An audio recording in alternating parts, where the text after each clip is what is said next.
like to do a short introduction on Anthony. All right. So Anthony is Anthony is the founder and senior lead consultant for Top Foresight.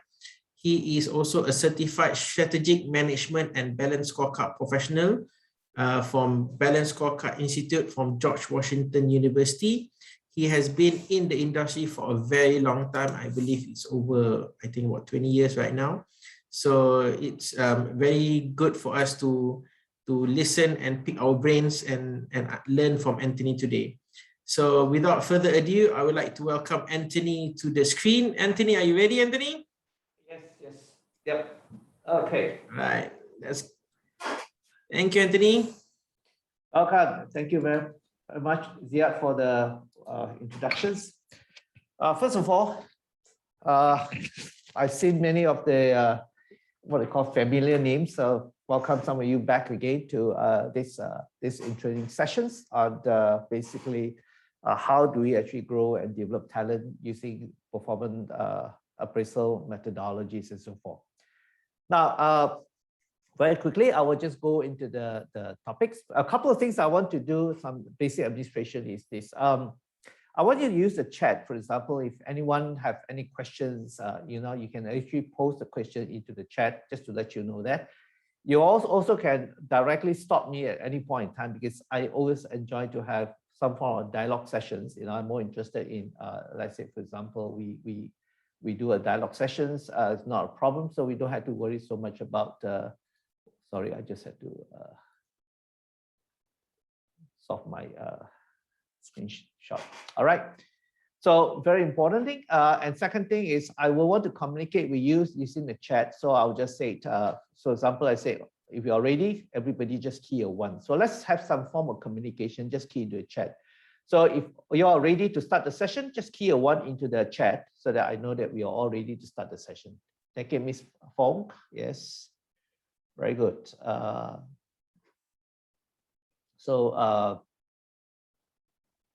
All right, so we are ready to start the sessions. I'm going to share with you my screenshot. All right, I'm going to share with you my screenshot. I'm just going to minimize it here and share with you my screenshot. Okay. This. All right.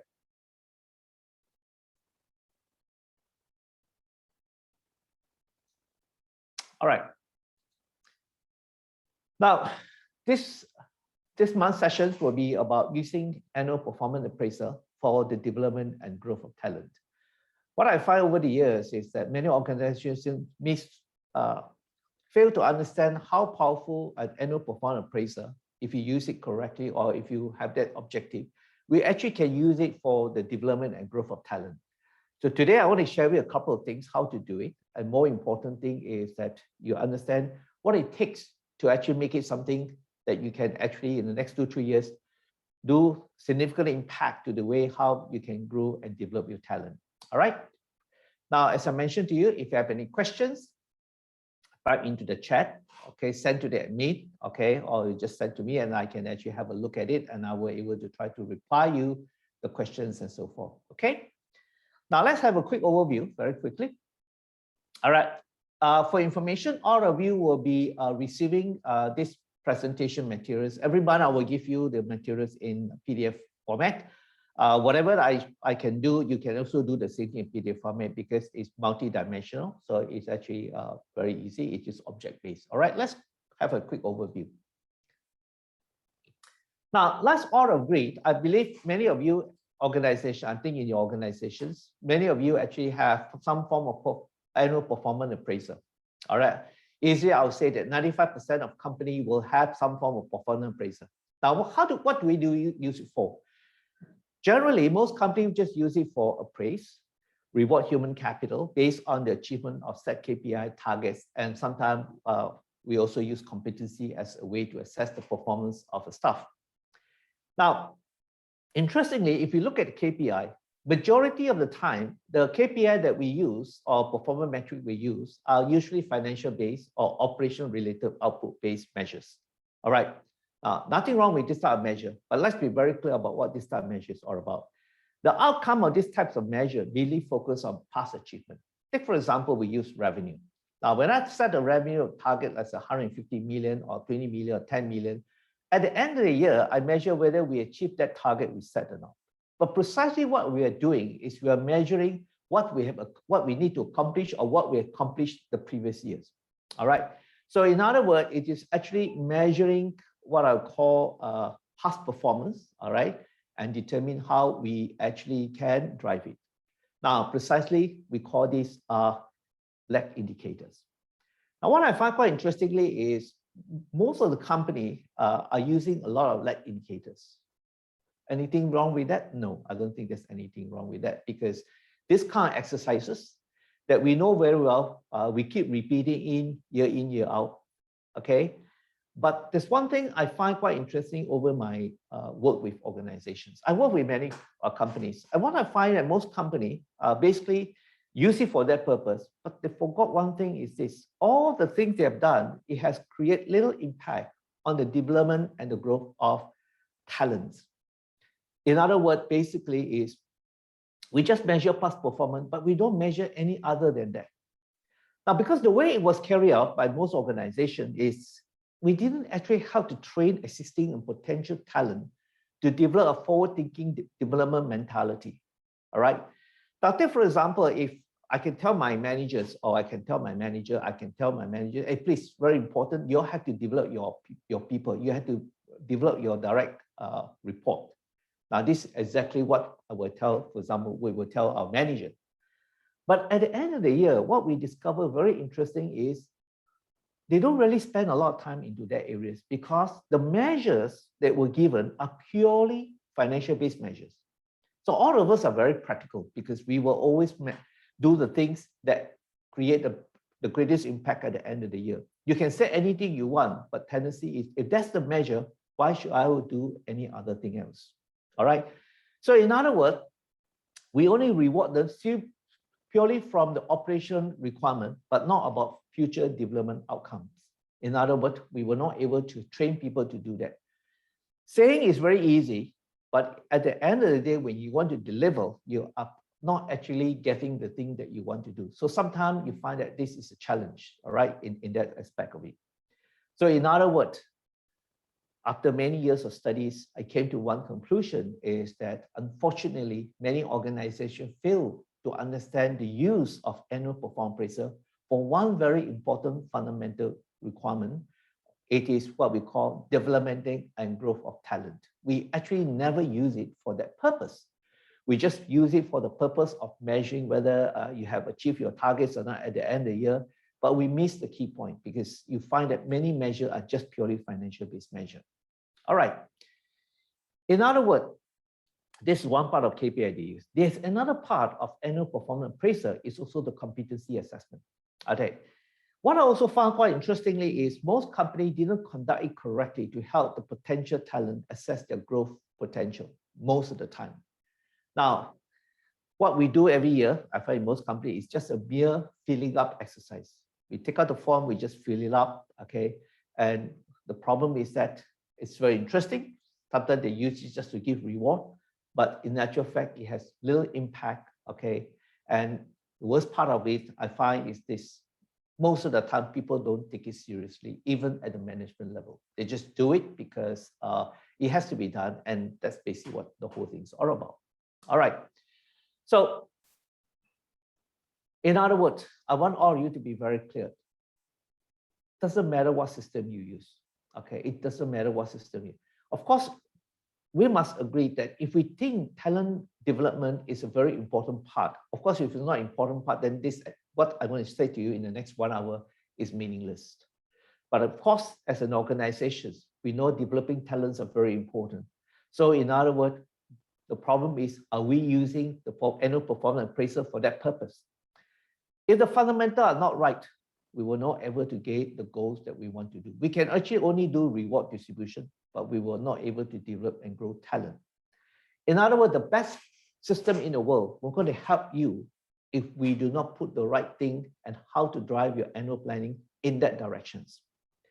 And let's also be very clear, you know, the COVID-19, we have a new norms.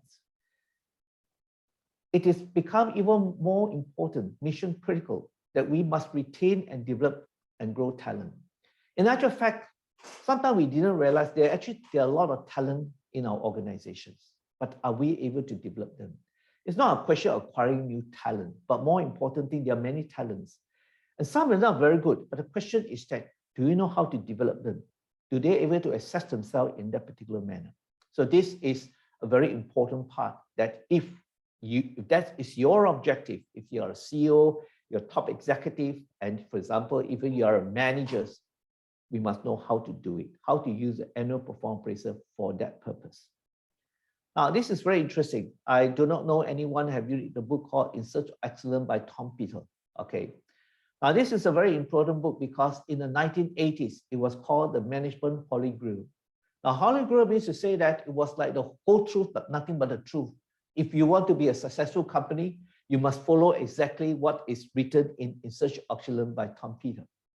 But very interestingly is that there are 43 companies featured in his book. They are all successful companies in the 1980s. Unfortunately, majority failed in the 90s. Now, what actually the problem, or why suddenly successful company didn't succeed in the 90s? Now, what is also very interesting is, I will share with you, is this. The very problem was simply is this. They just only measure the success based on fundamental or financial and output based. All right. In other words, they do not, there's little emphasis on not only looking at the past, but looking at how to develop the future. In other words, today organization, this is a very important part. We must know how to, the importance of balancing the organization growth, not just on the current, but the desired future outcome. And one of the important outcomes today, whether you like it or not, is continuously develop and grow talent, and the growth of talent. All right. Now, in these sessions, I want to cover two very important parts, which is actually what you'll find in most performance appraisal structure. Number one is the use of performance metrics. How do you actually create a balance? All right. How do you create balance? Okay. More important is to manage performance. Performance covers a big scope. Performance only past performance, future performance. At the same time, the development and growth of talent. This is a very important part, which I want to share with you this. Number two, because another important component any performance appraisal form is the competency. Now, what is also important is we also have to change. We have to look at the behavioral approach, level approach or method on to do assessment, how to use competency assessment in how to grow and develop talents. So these are the two objectives that I want to cover today in these sessions. All right. Okay. Now, anyone got any questions so far? If you have no questions, I'll proceed to cover the rest of the topics. Let's go into the things. I don't have much time, but I will just quickly want to go into the key topics here. So that is give you a very quick overview. All right. Now, the next part is the balanced approach to set up performance metrics to manage performance and talent development. Okay, let's go into this part very quickly. Now, in order to understand this, I want to share with you a very important part of what was done in the 90s. So in order to put performance metrics in the right perspective, we had to first of all develop a very clear understanding what we want to do. What we want to do basically, first thing first, before we even talk about performance metric, we must build what we call an overview balanced performance perspective. Now, this is very important. This is very important because let me share with you this. Today, we're not talking about balanced scorecard, but I think it's very important to bring attention to why Kaplan works and David Norton's works are so important. Now, in the 90s, Robert Kaplan and David Norton lead a research study of why successful companies in the 80s failed badly in the 90s. So, of course, they went to do studies, and I mean, everybody were amazed because the holy grail of In Search of Excellence suddenly turned out to be a disaster. Well, in their finding, the first thing they discovered, quite interestingly, is that it was overly dependent on the financial-based metrics by most organizations in the 80s. That was actually the cause of most of the problem because it doesn't really tell whether the company is going to do well. It just tells what the company had done well in the past. In other words, it is ineffective because of using this financial measure. It is very ineffective to drive the future outcome, okay? and you cannot see what is going to happen, whether you're doing the right thing. It doesn't measure all those things. There's another finding they also discover is because of depending on financial-based measures, all right, whether it is at the strategic level or operational level, it affects the ability of the organization to create values, all right. In other words, we were not able to identify what we need to do, because a lot of times, sometimes we do something today, the impact might not come tomorrow, but the impact might come 6 months, 1 year, 2 years later, all right. Successful companies are not measured just purely on what they are doing well today. What they need to do well in the future is very important. They call value creations, all right. And in Kaplan's work, David Norton works, they also established that in order to overcome this problem, okay, organization must change the fundamental, must measure performance metrics, not just purely on financial, but linking activity throughout the org, focusing on very 4 important elements. They say customer issues, internal processes in the sequence and order, employee activities, and shareholder concern. Now, why I bring it up to you is to share with you that, can you imagine in the 90s, Kaplan and Norton has already recognized that talent development has to be a very important fundamental, which is called employee activity. How do we actually develop talent?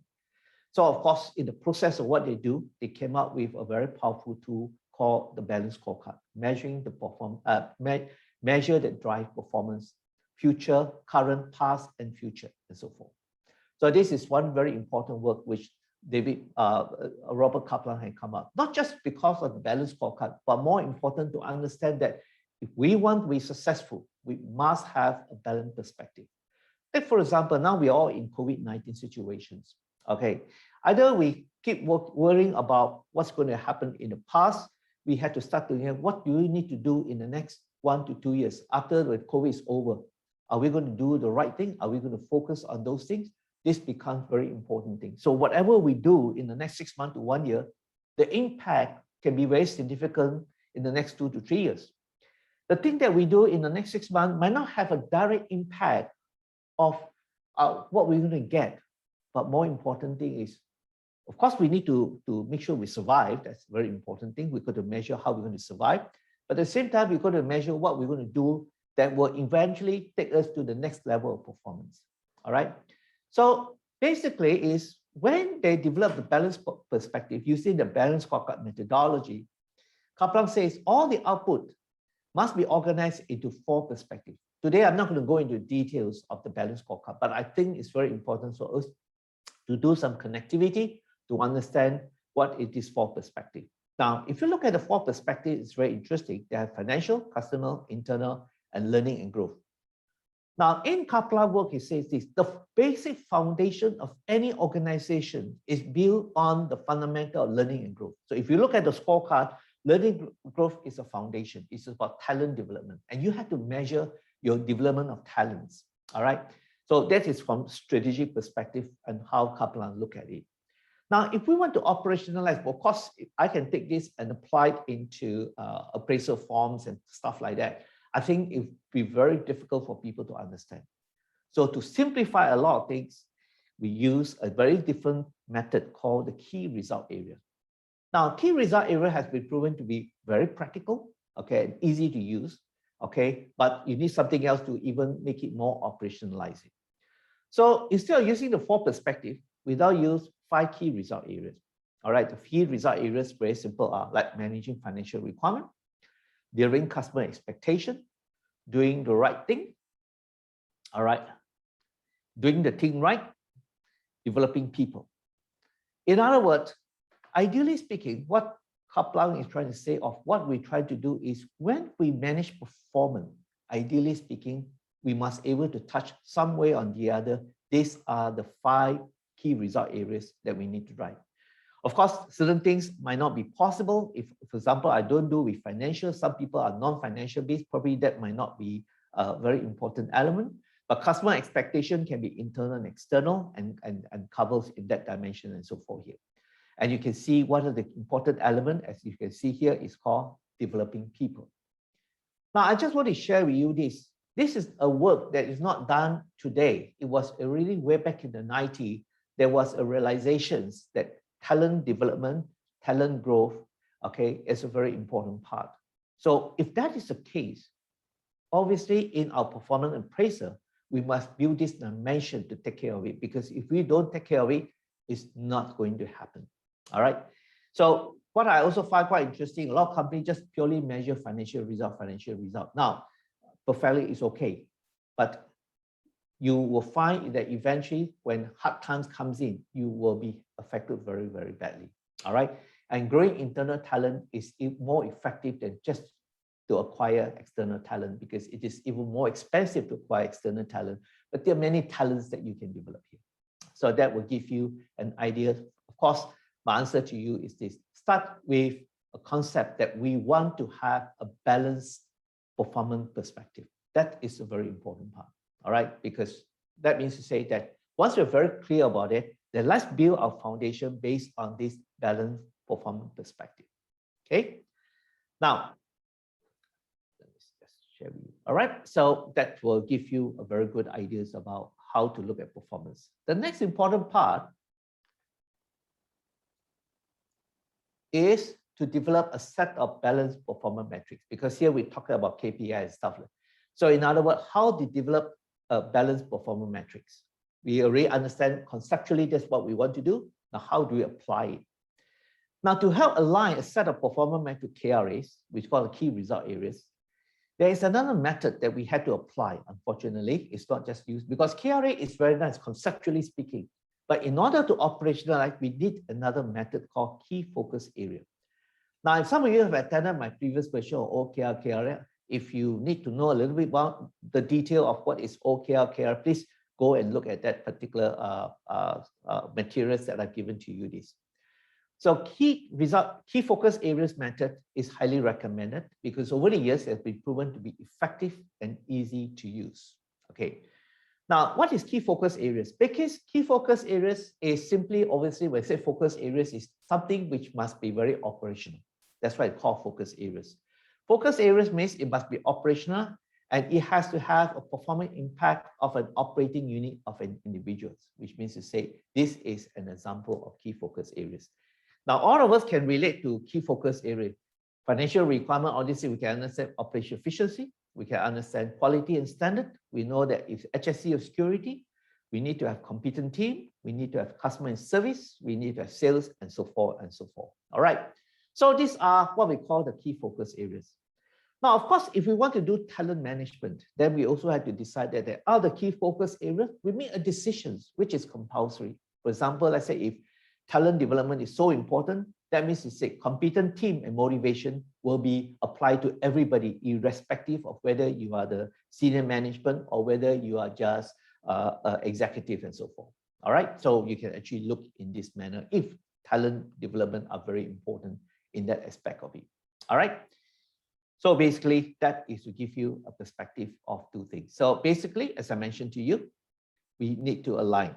Now, however, we cannot have all the key focus areas. Of course, some of you are going to ask me how they relate to KRAs and so forth. So first of all, from all the many years of work, we find that generally speaking, you shouldn't have too many key focus areas.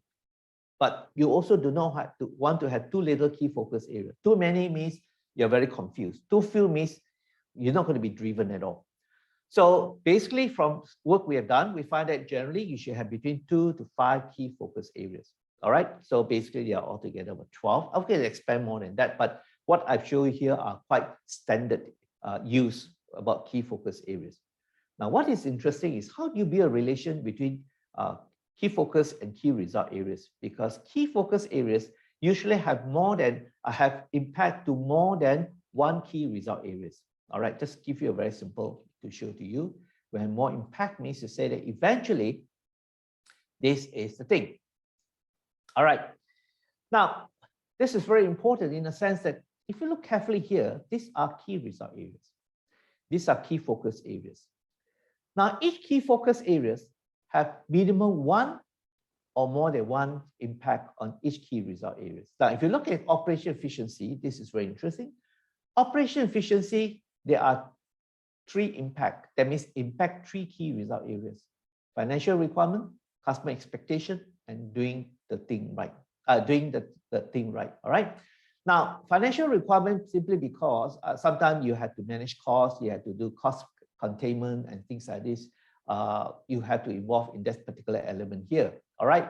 Customer expectation will be because in some organizations it's just purely operational based, efficiency based, like Asia, for example, anything which is operational driven in terms of customer service, that becomes a very important part. All right. So in certain industry, it is not just about measuring whether customers are happy with you or not. It simply also measure the operational fundamental of what you want to do here. So in this case, this is very important. Now, then he will show you, for example, various interrelationship, like competent team and motivation. It has an impact on developing people. You know, there's a correlation between key result areas and key focus areas. Now, let's say, for example, we make a decisions. Okay, first of all, these concepts are very important. I want you all to go back and think about it very carefully. Today is not a question whether we are doing the right thing, we are not doing the right thing or not. It's a question, what do we want? So if talent development is very important, that means we all must recognize key result areas of developing people has to be very important. But unfortunately, key result of developing people only can be impacted by two key focus areas, either competent team motivation or human capital here in this case. Of course, we can insert, but I'm just saying generally, you cannot run away from this. So which means to say that if I say developing people are very important, means we have no choice. If the company wants to look at talent development, we have no choice that we have to take key focus areas like competency and motivation has to be one of the key focus, which is compulsory. Now, doing the right thing, you can notice very interesting. There's so many key focus that has an impact on doing the right thing. So in other words, we can choose some of those things, whether we want, depending on whether it's needed or not, and whether what operational functional relationship we have between what you want to do here. All right. So this is a very important type. Customer expectation, you can see relate to services, relate to operations, relate to stakeholder relationships. So these are a couple of things. Now, please remember, I want to be very clear to all of you, all this you can customize because from one industry to another, there are differences. All right. Here we had to measure effectiveness. Here we had to measure efficiency. So a lot of people don't realize efficiency. It's not many key focus areas cover efficiency. Usually are just purely operational efficiency. But there are a lot of key focus areas address doing the right thing. Doing the right thing makes doing the effective thing here. All right. So take note, this is very important. You can actually customize it depending on what you want to do for it. This is just an example. But of course, please don't go and do something totally out of this world. All right. Fundamentally, you cannot go wrong. You can use this as a guide and then modify them a little bit as you go along. Certain things you cannot change too many things here. All right. So that will give you an idea. The whole idea basically is to get this thing right here. Okay.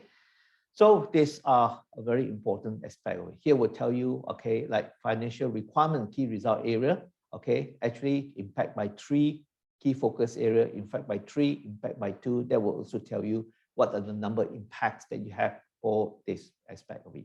So this part is very, very important. We have to be very clear. Then, of course, for talent development, we have to make a concerted effort that this is very important. In fact, all the 5 elements are important. We need to cover. But of course, not everybody will cover all the 5 elements. We also have to make a concerted decision to decide what is compulsory. For example, like say, develop people is compulsory, it's compulsory. All right. So usually if I were to use the Kaplan methodology and Kaplan way of looking at things, out of the four, this will be compulsory. Even for example, when this is compulsory, we can also decide straight away that competent team, key focus is compulsory. We can also make operation efficiency are compulsory. We can also make quality standard as compulsory. So the first thing first, you have to start what you want to do. It's not about what you want to measure. If you do not know what you want to look at, then what you want to measure doesn't make any sense. You can come up with many, many KRA. It's not going to help you here. All right. So now this is to give you a very important, because from here onward, we're going to show you how actually to develop it. Now, anyone got any questions? Anything that you're not too sure, you can just ask me now. If you're okay, just key a 2 for me so far. If everybody are okay with this, then we just continue and share with you how we will look at it. Okay. All right. All right. Let's continue again. So it's not a problem. Let's continue with the session here. All right. Now, so once we are very clear about that already, we will then have to do a select to select the KFA, key focus areas. So I'm going to click here and I'll select. Now, this is one example. Of course, this is to show you is this. Now, in this, I just use an example here. Now, in this case, there are 12 key focus areas that we have to select. Now, if I decided that competent team and motivation as compulsory, assuming we decided that talent and growth, talent development and growth are very, very important, then we will have to make decisions that we want to measure that. Then, of course, eventually, we will then select the what we call key focus areas here. All right, of course, to select, I will look at this relationship, okay? And after that, I will then select, which in this case, for this particular lady called Anita Louis, which is a manager sales.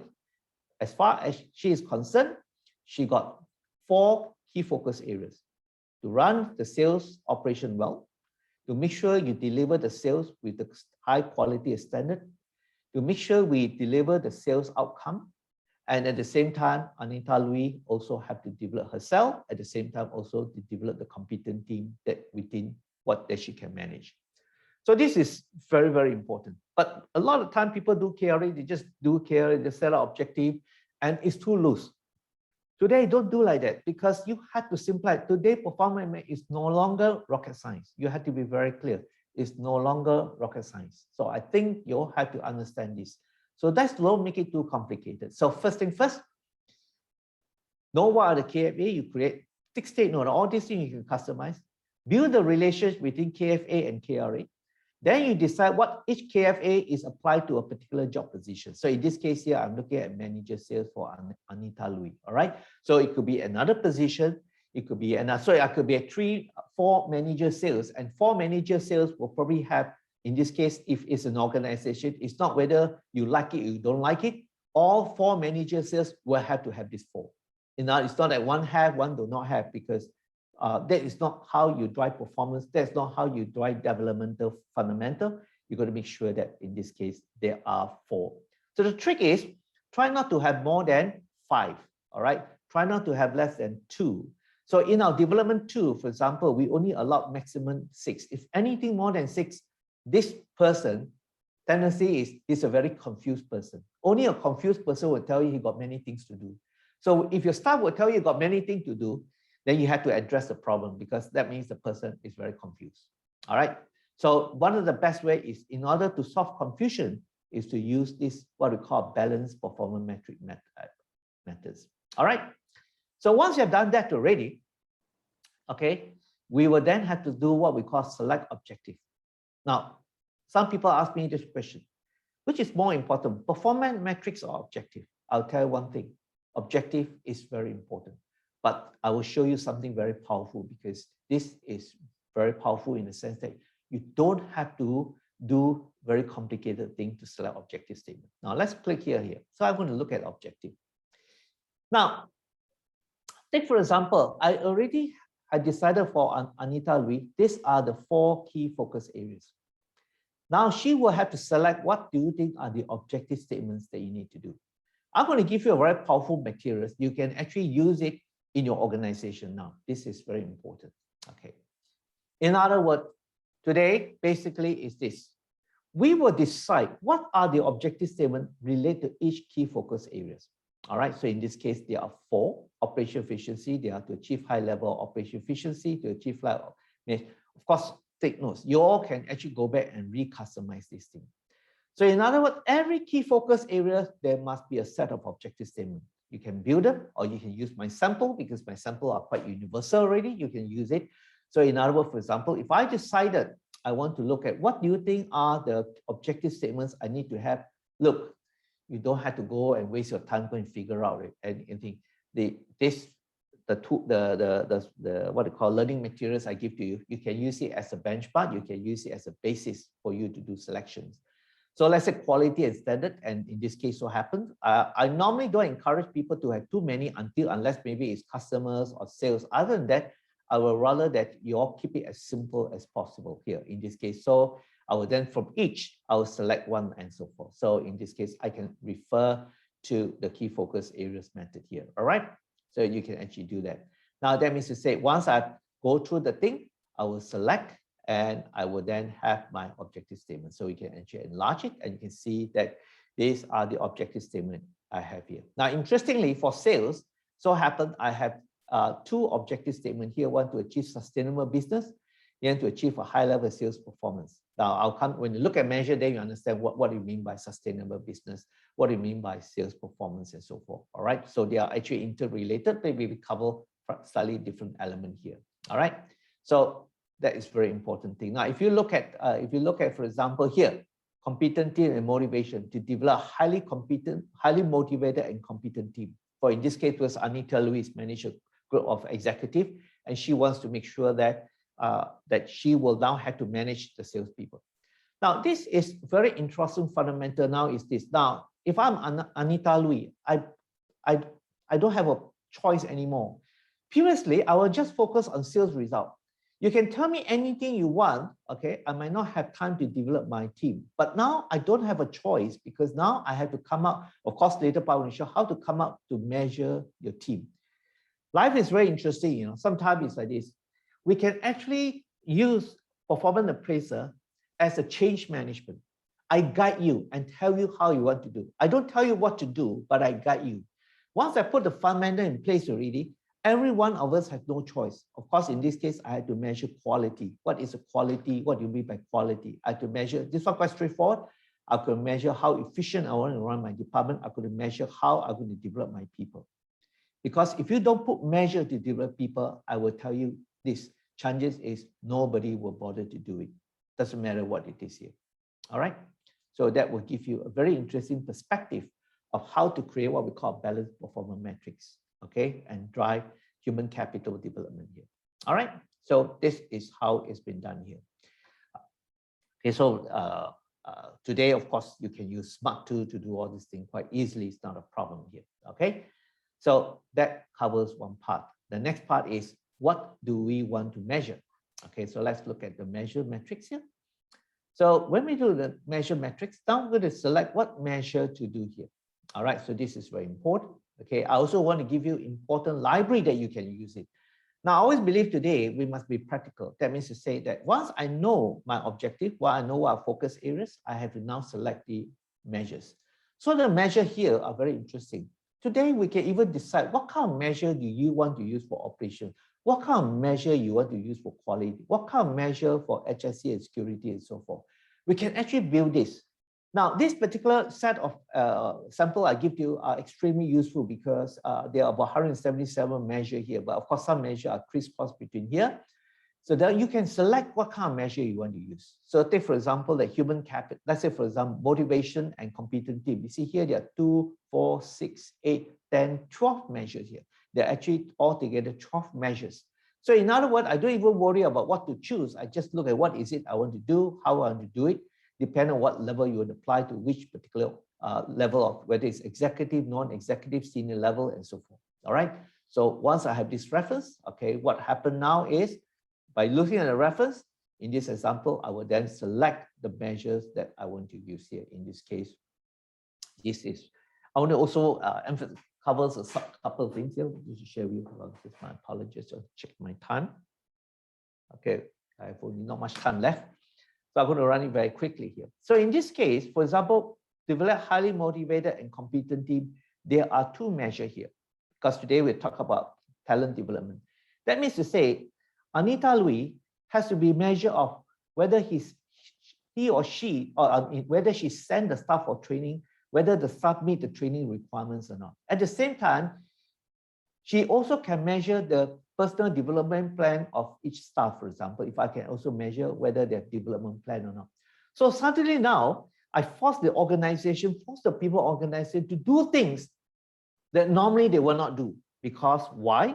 We do a change process, put in the parameters, and you see whether people will spend time on this or not. So this is basically one of the very important fundamental of driving performance from the perspective of KPI here. Guys, I'm sorry I'll be short of time, but anyway, if there's any questions, you can actually pose a question here. So basically, You have the KFA, just to sum up there. You come up with the KFA. Then you got to make sure there is a correlation between KFA and key result areas. Then you have to do a select which KFA is applicable to a particular job position. You have to make a certain decision. Certain things are compulsory. Make it a compulsory. No choice whether you like it or you don't like it. You have to select them. Then you select the objective statements for what you do, and then you select the metrics that you want to use for each particular fundamental here. All right. So my purpose today is just an overview.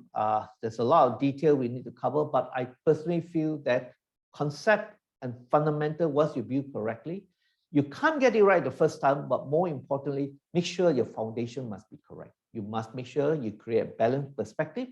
You must make sure you force people to manage balanced performance metrics, to have a set of balanced performance metrics.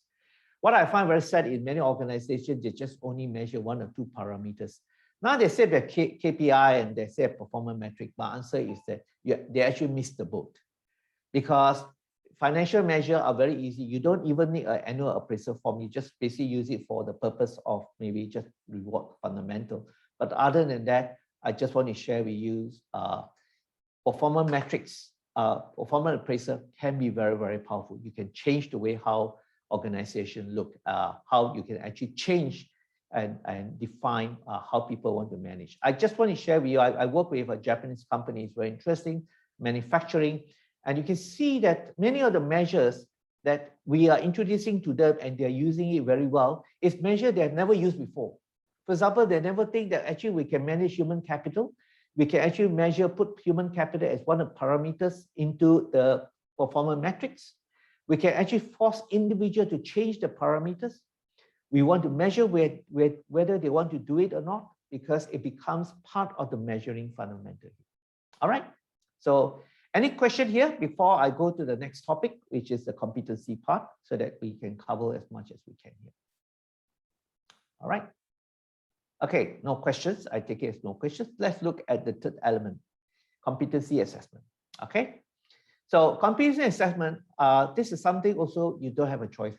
I always tell people, please use the latest tool if you can afford it. If you have it, use the latest tools. All right. Competency, because most organizations still use a very traditional way, a way of doing assessment. But let me tell you why this is a very powerful method here. Let's look at behavior level method of competency assessment. Now, in competency assessment, I'm going to cover 3 things here. I'm going to share what is 4-level behavior proficiency assessment model, how to do competence cluster, what's the meaning of it, how to do assessment rating. Now, the third part is very interesting. I find that 80–90% most companies misunderstanding how to use competency assessment, and this we're going to cover afterwards. But let's quickly go into the 4-level behavior proficiency level. Now, what are 4-level behavior proficiency level? This is very important. I'll spend a little bit of time explaining to you here is this. First of all, I'm sure some of you attended my competency program some 3–4 months ago, where we talk about competency framework. But here we just only want to share with you just only what is 4-level behavior assessment. Now, let's say, for example, I have a competency, in this case, communications. Now, in communication, in this case, in the past, what most companies have to do is communication, one general description for everybody. Now, in the 4-level behavior proficiency assessment model, it's different. What it does basically is this. We will divide the assessment of the competency into 4 levels, level 1, 2, 3, 4. Now, in other words, within the level 1, I have a rating to assess the rating 1, 2, 3, 4, 5. In level 4, also I assess a rating 1, 2, 3, 4, 5. In this example, we have decided that for communication, we want to assess the executive administration using level 1. We're going to assess the manager administration using level 2. We're going to assess the senior manager administrative using level 3. And we're going to assess the general manager administration using level 4. Now, what it means to say, if I want to use for level 1, in this case, I will, for executive, I will not bother to look at 2, 3, and 4. I want to look at 2, provided I decided that this particular executive is going to be promoted to an assistant manager, for example, and then he will look at it, what is it the competency level he need to have to be an assistant manager or a manager? Because The criteria, behavior aspect is totally different. So in level 1, it's like this: communicate and share appropriate information with relevant party on a timely basis. If you look at here actually assess 3 things. Number 1, do you share appropriate information? I want A, you give me ABC. Did I share with relevant party or not? Some people like to have this method, one email sent to everybody. Okay. Thirdly, do make sure that the information are always received on a timely basis by your staff. I want this, or boss, can I send it tomorrow, for example? That means to say it's not on. So a lot of time people don't understand, they literally take communication as just talking and ability to articulate. It's not that. Communication is actually cover the fundamental communication in the organizations. So of course, there's an element of articulate associate well with different customer backgrounds and demographics within and outside organization. If my job are required to articulate with a particular group of people, I cannot say, boss, I cannot speak to him. No, that's not your choice. The choice is that is your job. Your job requires you to do the assessment you need to do. Now, if this particular executive meet all these requirements and also meet all the level, he will get a rating of 5, which is very rare, because in the past, I find that in many organizations, executive, the most they're lucky, they get 3, if not 2. But today, the executive can get a rating of 5 of level 1, and the senior manager can get a rating of 3 or 2 of level 4, because as a senior manager or a general manager, this is given. I mean, if I want to assess a general manager based on this, it'd be very ridiculous. I will assess the general manager now based on these criteria. So very, very important. When you go back, today I would not want to spend a lot of time here, because time is always an issue. I want to share a lot of things with you. Sometimes it is always a challenge to try to share a lot of things with you here. But anyway, I just want to share with you this. In this case, if a GM only make only half of the requirement, he probably, and of course, at the end of the day, he's still competent, but he's not fully competent, he will still get a rating of 3. And here, the staff might get a rating of 5. So this is a very important fundamentals of, for example, competency assessment here. So the rating, this is how you actually do the rating for. So first of all, this is, I highly recommend it, because I cannot think of any other way of doing competency without using proficiency level. Of course, there are many methods. Some are using 4 levels, some have 3 levels, some have 5 levels, some have even 7 levels. I've even seen up to 7 levels. But I find that of all the proficiency model used, I find the 4-level behavior is the easiest to do, and it's easiest to assign. Because if you have 7 levels, let's say I got this group of people who it takes a lot of difficulty to do assignments. So and the other thing, we also have to work out compromise. You know, we've got to make sure the implement can be done easily. Okay, and yet we don't want to spend too much time to do it, because I always find one thing is you can always modify and change as you go along. You can't get it right immediately the first time, everything, but we want to get fundamentally correct. And as we move along, we can change them. So this is a very important part of the 4-level behavior. The second one, okay, is about cluster. The clustering is very important. A lot of people don't understand what is the cluster. Now, in a cluster, I don't want to go too much in depth. There are many ways of doing it, but I will want to straight away, for the purpose of this exercise, that whether like it or not, as any organ, please make sure you must have 3 clusters: core, functional, and leadership. Now, I have put a lot of text here because I want you to go back and use the material for yourself and discuss with your team. Okay, so at least I make sure that I just see a slide and you don't know what it is. Now, what are core competency? Core competency are simply compulsory. These are compulsory competency, and everybody will have to select it. So it can be 4, it can be 5. In this example, happen to be 5. But generally, 70–80% of most core competency are about 4. Okay, but anyway, this is an example I have. I'll just give it to you, and you can see this. Functional competency are based on functional requirement. That means to say, when you select the competency, it's not whether I want to use it or not, but whether it is relevant to the particular job or not. Okay, whether it's relevant to the particular, you will select them according to the requirement. Okay, and anyway, you only allowed to select for each job position not more than 15 out of whatever number competent. Usually, I would suggest for selection purpose, do not go more than 20. All right. Whereas leadership is based on job level. Okay, the higher you are, tendency is you probably have to use all the 5.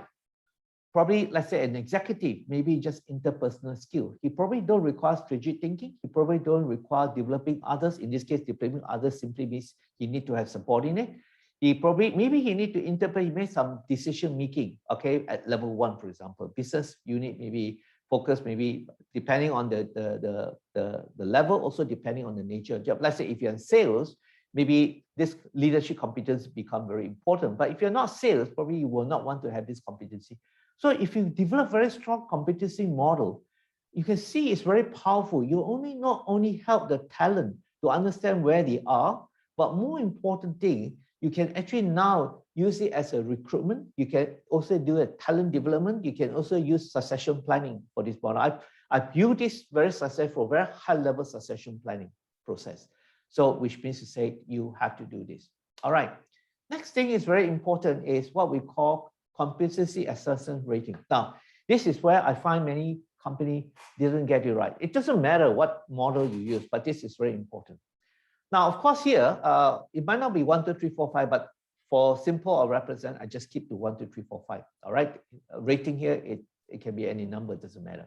But more important, it's called 5-point or rating competency. One is competent, highly competent, fully competent, partially competent, not competent at all. Now, of course, what do you mean by fully competent? Means fully competent has acquired high level expertise. A person who is fully competent can actually articulate very well about that competency, and he can actually use part of his skill to train other people on that. That's a very important part. And of course, he has to meet all the requirements. All right. Highly competent, that means to say that he's not only competent, he's more than beyond competence. Okay, after I give some guidelines how to do it. But more important thing is that when I want to assess competency, this is a lot of time is, oh, I think I want to give you 5, I want to give you, no. Everything must start with a rating of 3, or what we call the competent level. So in other words, if I were to talk to my subordinate, for example, I want to look at it. I look at one competency. First question I need to ask, is he competent or not first? And I start with whether the individual is competent or not. In that particular competency, there could be 15 competency, 12 competency. I just ask. That means he must meet the rating of 3 requirements: competent, adequately, and good enough to perform the necessary work. That means to say I must be confident enough. Number 1, he must be able to perform the necessary work. That is the first criteria. It means to say if I have 12 competencies, I will first of all make a decision. What are the competencies that he is competent first? All right, that I will be able to differentiate between what is non-competence and stuff like that very quickly. The minute out of the 12, I decided that 6 of them is competent, then I make another decision, is whether he or she has exceeded these 6 beyond the competent level of rating 3. Okay, so out of the 6, I then narrow down to this 3, and I see this 3. This 3 has a potential to score 4 and 5. Okay, now in order to score a 5, then I make another decision, is that to get a 5, fully competent, the individual must meet all the stated behavior requirements at the given level. This is a very important technique, the technique for you to actually help your talent to understand the requirement. That means to say, assuming for him to get a rating of 5 for communication, he must meet all these requirements. There's no doubt about it that he share appropriate information. He makes sure the data are always given to a relevant party, and every time he is always on time. He can talk to people very well, the people that he needs to talk to, and not only within organization, outside organization, he also able to present information in a logical and persuasive manner. Okay, so assuming you meet this requirement, and I will then give him a rating of 5. So if you have a proper method, guys, I want to tell one thing, you go back and try this method, you were able to transform the whole organization in a very different manner. So this is actually the correct technique. So everybody will go in, oh, this company, I give you a 4, this one I give you a 3, this one I give you a 2. This is not the right way to do. The right way to do is ask yourself, the 12 competency. First thing first, which of the 12 is, at least you know very well he must be his competent level. All right. Then after that, you assess those out of the 12, 6 are meet the competent level. Which of the 6 have achieved beyond than just competent? Then you decide. Then after that, you assess on the performance rating. What I find most people do 3, 3, 4, 4, 3, 3, 4, 4. That is not the way to do it. But also I find very important, it is critical to have two-way engagement session. The decision should not be made by you. The decision should be made by your subordinate, your talent. All right. Today, we're not going to go into in-depth on this matter, but I just want to share with you, this is a very important fundamental that I think that we need to do it. What I find most organizations, when it comes to assessment of competency, a majority didn't use the right approach, didn't train the managers, didn't train the people. Now, I have provided you a very simple method, which I think you can go back and do assessment. You try it out. I can guarantee you, you are going to get a lot of success in developing talent, get to know their strengths. And basically now, let's say, for example, very interestingly, I have one guy who is a manager and he needs to be promoted to a senior manager. So to do that, now I will tell him, look here, these are the competency requirements. You must meet at least half of it. Number one, you must understand, able to assess information and flexible to think and respond immediately. You cannot say, I follow a rigid script of style. Situation change, you must be able to respond. You must be able to present clear and concise to various type of audience. So in other words, from level 2, now I tell you, you're good, but it's not good enough if you want to be a senior manager. You want to be a senior manager, these are the parameters that you should be looking into it. All right, so in other words, you can see the models are very, very interesting and very powerful here. All right, so you can actually see this thing part. Now, just to share with you, just let me see, just to share with you this. Let me see whether I can access. Sorry, no, I got it wrong. Let me just go back again. My apology. Okay, now just to share with you. So in other words, I can do assessment rating here. All right, so that will give you. Let me see. Sorry, I need to move here. Okay, now that means to say, just to show a simple example. Let's look at Anita Mui. So I click on Anita Mui here. All right, so this is, now I'm going to give you this sample appraisal form for you to look, because this sample appraisal form are extremely useful.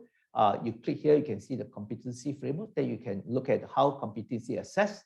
Okay, then you can click the button, you can actually do assessment, you can key whatever it is. The staff can do his own assessment, you can do assessment. For example, accountability was not picked, so you don't have to pick them. All right, so you can actually look at how the assessment has been done. So you want to go back, you just click on the button here. So I'm going to give you 2 appraisal forms. You can actually go back and play with it, because this appraisal form are also quite useful. You can see how things are done. All right. If you're interested, you can request. I can actually have a session just to show you how the assessment has been done. Then you can see the final rating individual. You can also see the result. For example, in this case, exceeded. This is personal, because personal do not measure 3.62 measure on what we call his staff performance and so forth. So these are appraisal forms that you can actually use it. You can change the resolution level by just changing the resolution. In this case, I use very high resolutions and so forth. All right. Okay. I will got time, then we look into it. Okay. So basically that is to share with you this. Now, however, okay, I have some questions. Let me see. Oh, okay. Probably you just send both files to, one is the empty one, send both files for them. One is the empty one is with samples. So you can probably can send to you. You can actually download the whole thing and you can play with it here. Now, guys, to understand more better, okay, to understand more better, all right. We have a public workshops on the 6th and 7th of October 2021. Now, I will go into very much in depth into how you actually set up the competency models. All right, I just want to share with you. This is a public workshop that you can you can actually go and have a look at it. Now, guys, if you have any problem of using the sample files that appraisal form that we send to you, please feel free to contact us. We will guide you on how to do it. Today is not the time to go into it. All right, today we probably won't have the time to actually go in and guide you on how to use. Let me see, we're 4 o'clock. I only have 15 minutes, but let me just share with you. We have a public workshop now. This public workshop is very interesting because this public workshop is building a staff performance and competency framework. Now, it's so relevant because we're going to save you a lot of time. In other words, basically, not only how you to reward people effectively, but we also want to share with you how to enhance and develop talent with the required skill sets. All right. So this is the programs that we organize on the 6th and 7th. So that is to give you an idea about this program, 6 and 7. Okay, I think there's a hi, Anthony, would like to have your advice on what you think a performance evaluation measuring on attendance. Okay, so this is the questions about, can I just answer this question? Let me just bring up to you what was the question they posed to me. Okay, a couple of things. I think there are a few questions I need to answer before we go in. How does the performance appraisal tie in with KPI, or do I miss anything from Victor? Okay, KPI is actually the tool to measure an outcome. Okay, so KPI is a tool. So first of all, okay, let me just share back. Let's go back here again. Okay, let's go back here again so that we can understand. Let me answer a few questions. I think it's important to address this issue here. All right. Now let's go into this framework here. Now, first of all, KPI is actually performance metrics, Victor. All right. Now, to come out to develop performance metrics, you have to make sure you go to the right procedures, because we don't just come out with KPI, just simply a KPI. So one of the way we talk about is build KFA, key focus areas, build relation to key focus to key result area. Then you select the KFA you want to use for each job position. Of course, for talent development, compulsory is you must able to link to people development. All right. Then you select the objective, then you come up with performance with the target. So Victor, the answer is very simple, is KPI is actually a unit, a way of measuring performance output. So that's called key performance indicator. But today, because I'm not going to go, if you want to know what is a KPI and KR rating, please go to, I'm sure some of you have attended my session. In the last session, we taught OKR, KPI, KRA. That is a session that you can refer to it. So today we're not here to drive it, but I just want to show you these are the methods that you need to do here. All right, Victor, I hope that answers your question there. Next one, the question is this. Anthony, would you like to, would you advise what do you think if the performance evaluation measuring on attendance? Okay, attendance could be a measure of motivations. I mean, if a person normally is, I mean, actually, whatever measure performance metric you use, the company has to decide. But attendance could also be measured in terms of motivations, because if a person don't come attendance on time or usually don't attendance, all right.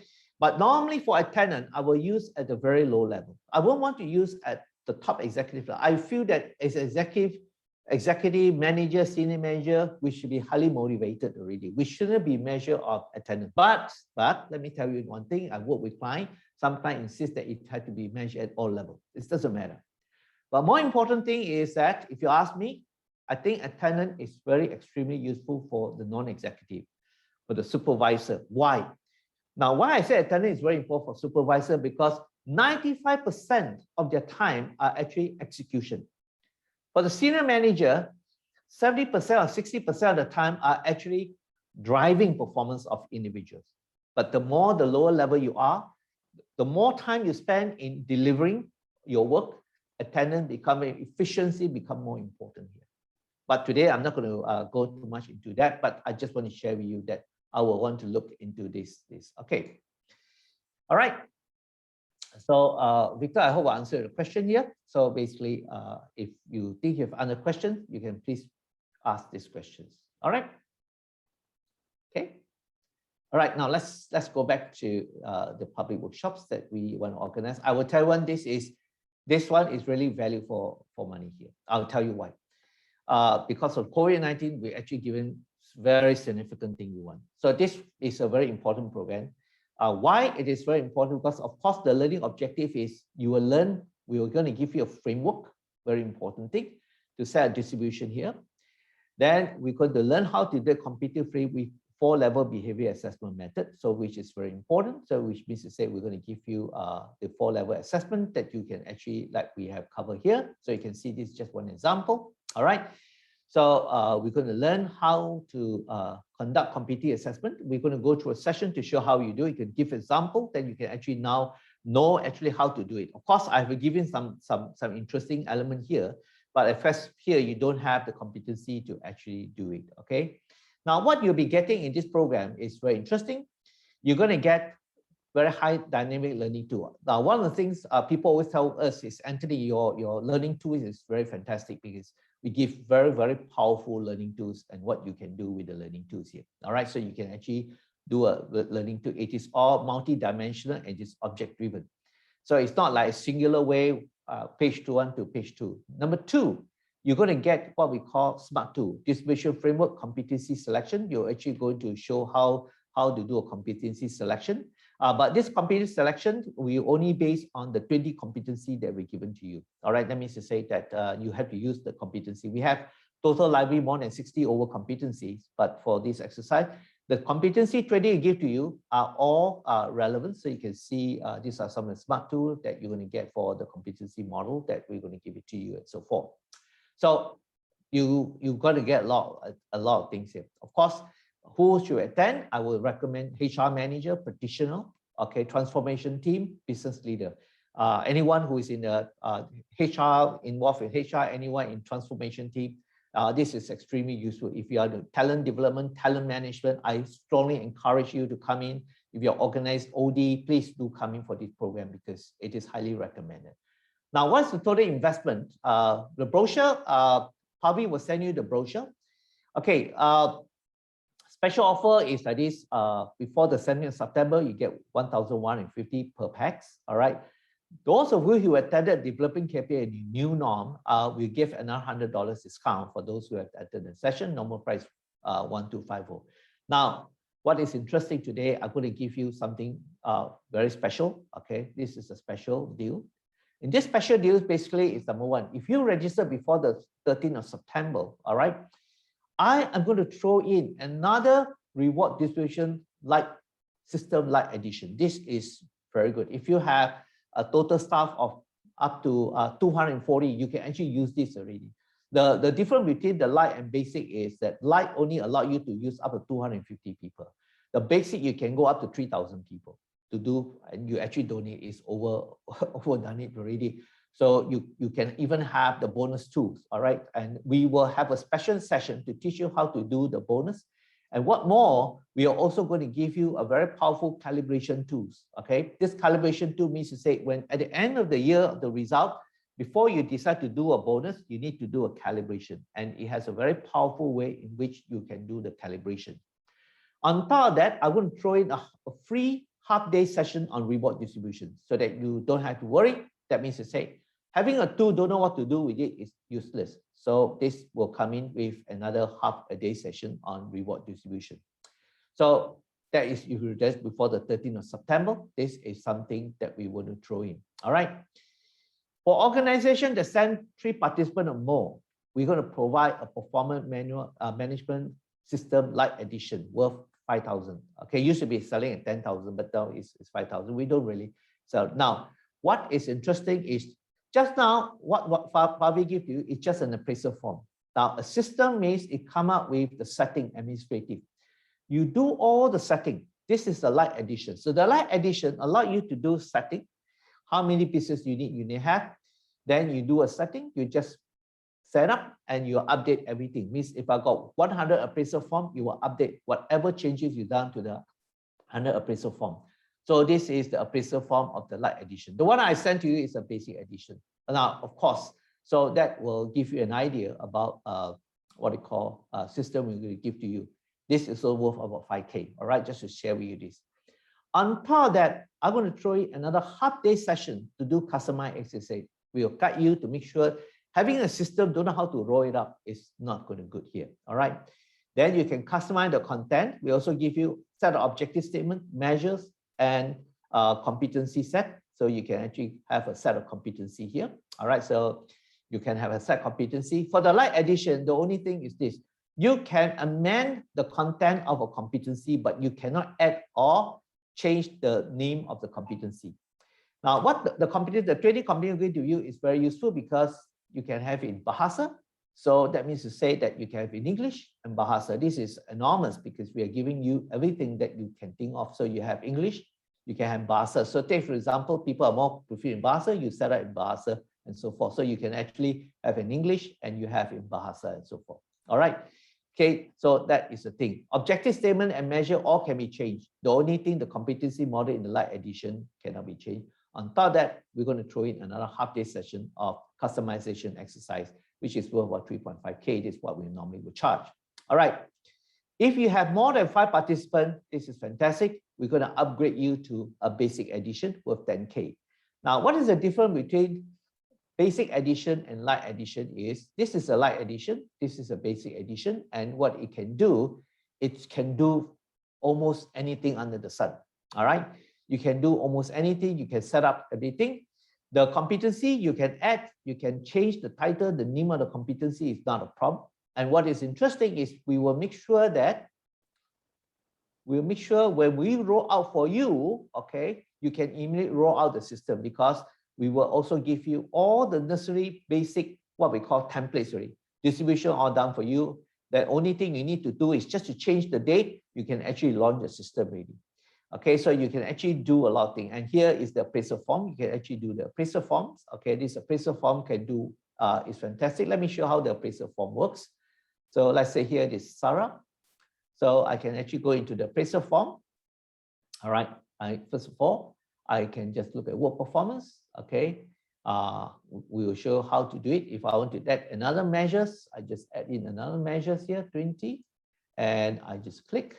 You will just update the whole thing. If I decided I want to take it out, I delete here. I click one more time, you will just delete it out. I add another measures.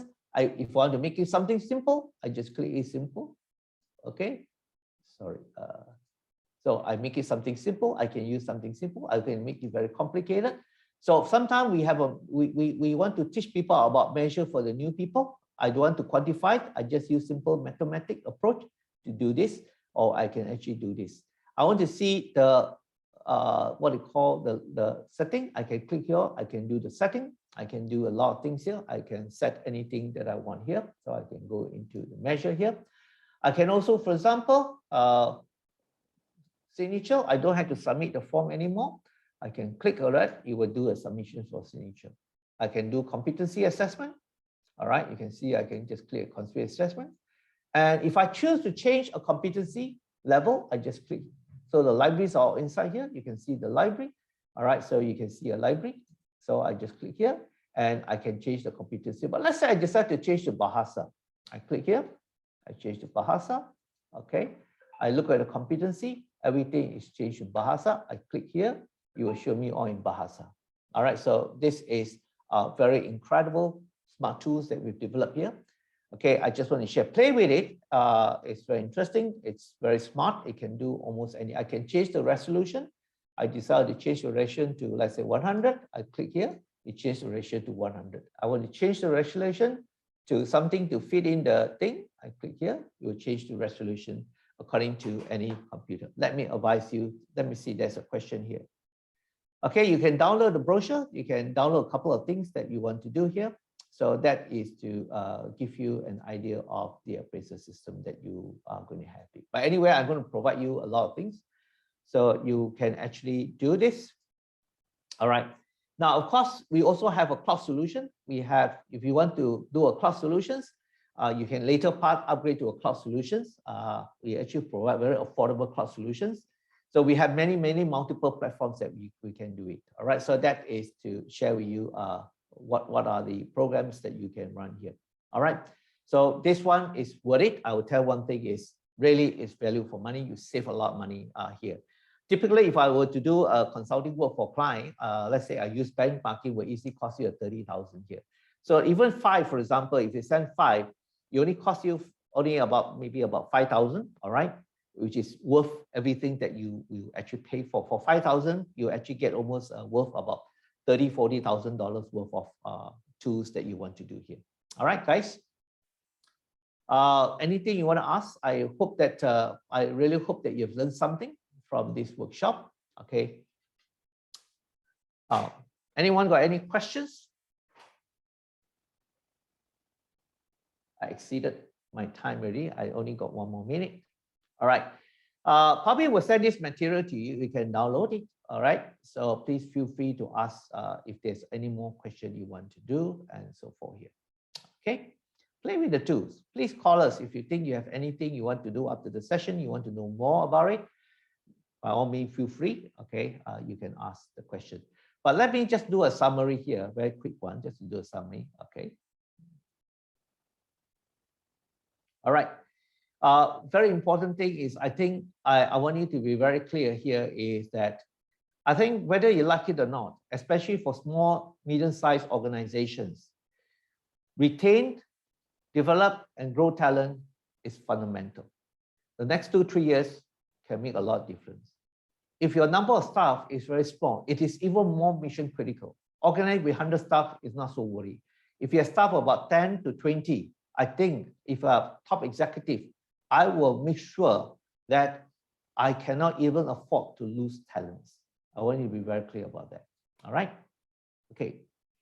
Okay. So I think that is something that that I will like to emphasize on the key things. So please take note, especially those of you who are smaller organizations, you really have to double up the performance using whatever you have. The other two, you need to develop your stuff here. Okay. All right, guys, thank you very much. I sorry always take up more than 1 hour. My apology to you.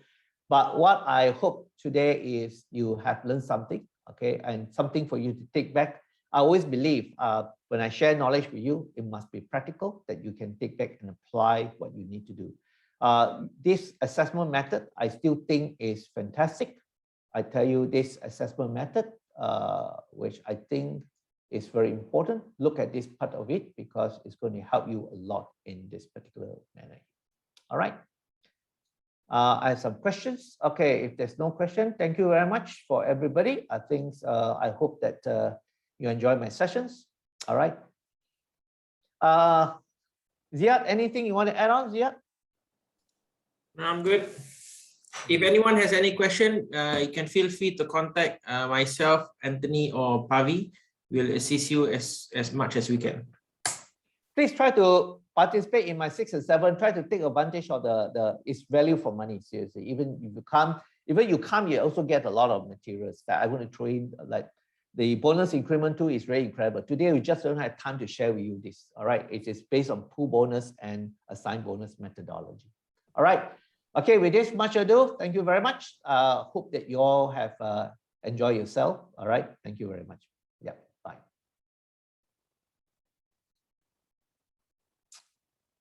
Okay.